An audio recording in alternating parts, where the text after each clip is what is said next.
নমস্কার, আশা করি সকলে ভালো আছেন। সুনন্দিতার রান্নাঘরে সকলকে স্বাগত।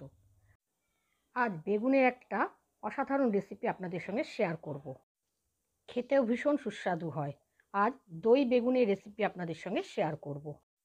রেসিপিটা প্রথম থেকে শেষ পর্যন্ত দেখার অনুরোধ জানিয়ে শুরু করছি। এখানে আমি দুটো বেগুন নিয়েছি।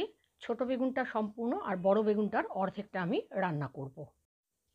বেগুনকে এইভাবে কেটে ধুয়ে পরিষ্কার করে নিয়েছি।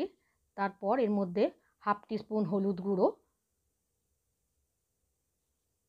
হাফ টিস্পুন লবণ আর সামান্য চিনি দিয়ে মাখিয়ে মিনিট 15 আমি রেখে দিয়েছি। চিনিটা মাখালে বেগুন ভাজার সময় তেলটা একটু কম লাগে।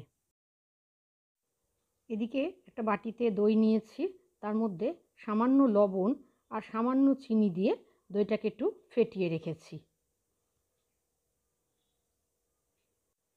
গ্যাসে একটা কড়াই বসিয়ে তার মধ্যে 3 টেবিল চামচ সর্ষের তেল নিয়েছি। তেলটা ভালো করে গরম হলে বেগুনগুলো তার মধ্যে আগে ভেজে নিচ্ছি।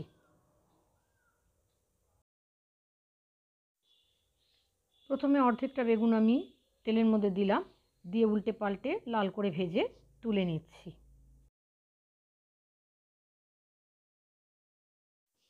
বেগুনগুলো দুপিঠ ভালো করে ভেজে তুলে নিলাম। বাকি বেগুনগুলো এইভাবে ভেজে আমি তুলে নিয়েছি। সমস্ত বেগুনগুলোকে ভেজে তুলে নিয়েছি। কড়াইতে যে তেলটা ছিল তার মধ্যে ফোড়নে দিলাম একটা শুকনো লঙ্কা চিড়ে আর হাফ টিস্পুন হিং। নিরামিষ রান্নাতে হিঙের গন্ধটা ভালো লাগে, তবে আপনাদের পছন্দ না হলে দেবেন না। ফোড়নটা একটু ভাজা হলে এবার দিয়ে দিচ্ছি 1 চা চামচ জিরে বাটা, 1 চা চামচ আদা বাটা, 1 চা চামচ কাঁচা লঙ্কা বাটা আর 1 চা চামচ ধনেপাতা বাটা। ঝালটা আপনারা আপনাদের স্বাদ অনুযায়ী দেবেন। এবার মশলাগুলোকে একটু নাড়াচাড়া করে এর মধ্যে দিয়ে দিলাম হাফ চা চামচ হলুদ গুঁড়ো আর সামান্য একটু চিনি।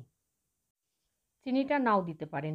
এবার সব কিছু একটু নেড়ে চেড়ে সামান্য জল দিয়ে মশলাটাকে একটু কষিয়ে নেব।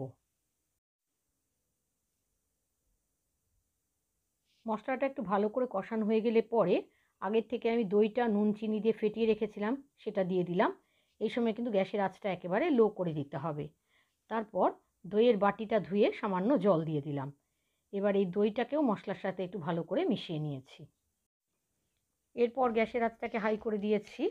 সমস্ত মশলা নাড়াচাড়া করে আগের থেকে যে বেগুনগুলো ভেজে রেখেছিলাম সেই বেগুনগুলো কড়াইতে দিয়ে দিলাম। ঝোলটা যখন ফুটে উঠলো তখন বেগুন ভাজাটা যে পাত্রে রেখেছিলাম সেই পাত্রটা ধুয়ে অল্প একটু জল দিয়ে দিলাম।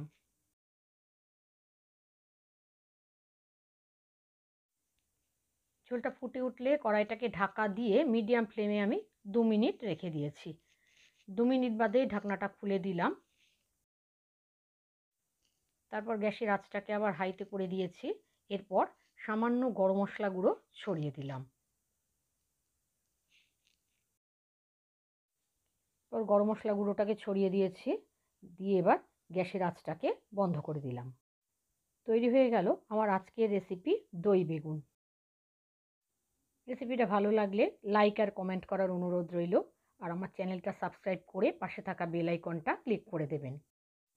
যারা ফেসবুক থেকে দেখছেন তাদের আমার চ্যানেলটা ফলো করার, আর যারা ইউটিউব থেকে দেখছেন তাদের আমার চ্যানেলটা সাবস্ক্রাইব করার অনুরোধ রইল।